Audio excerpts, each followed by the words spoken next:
All findings and reports in this video are not actual stocks or indicative of the real world performance of the parties mentioned. These are just opinions and should be treated lightheartedly. Not all opinions are aligned with how I actually feel and may have been exaggerated just because they sound funny.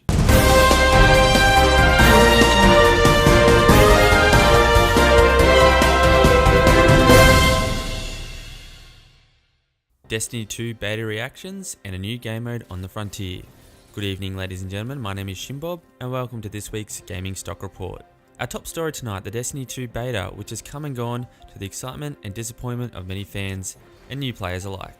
According to reports, pre-order sales for Destiny 2 are up on those of the prequel, as well as larger numbers for beta participants. This has seen a rise in Bungie's stocks, and it seems as though nothing, even some glaring downfalls from the beta, can stop this hype train as it steams ahead to the game's launch.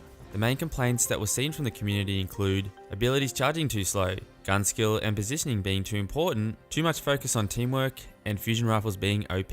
Tough break for Bungie, as anyone who's been on the internet some time in the past 2 years will know full well that these were pretty much the changes that the Destiny community has been begging for.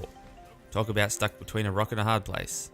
On the PvE side of things, there's been much confusion from players as to why a studio the size of Bungie still can't work out how to balance PvE and PvP game modes separately. A statement from Bungie says that they do know how to do this, they just don't want to because they don't want to ruin the player immersion. As the politicians would say, that's a D-grade excuse for an A-grade issue. As we later found out, the beta that was released to the public for testing was over 2 months old. Either Bungie are lying out their asses on that one, or they just felt like shooting themselves in the foot. Who even knows anymore? Turning our attention now to a studio who understands how to properly use the technologies of the 21st century, and Respawn has released yet another free DLC for Titanfall 2. This saw a massive spike in their stocks over the past week as the DLC included an entirely new game mode called Frontier Defense. This is a wave-based horde mode with plenty of upgrades and its own leveling system.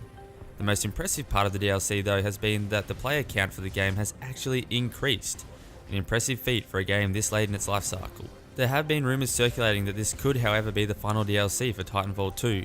While some say that Respawn has one more DLC up their sleeve, others think that Frontier Defense is a great way to leave the game for the foreseeable future. And lastly today, taking a look at Boss Key's stocks, which are set to rise with the release of the full game of Lawbreakers tomorrow.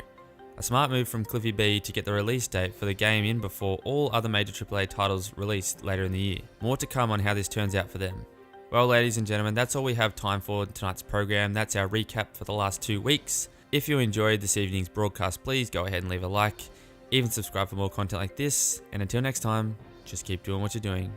Cheers.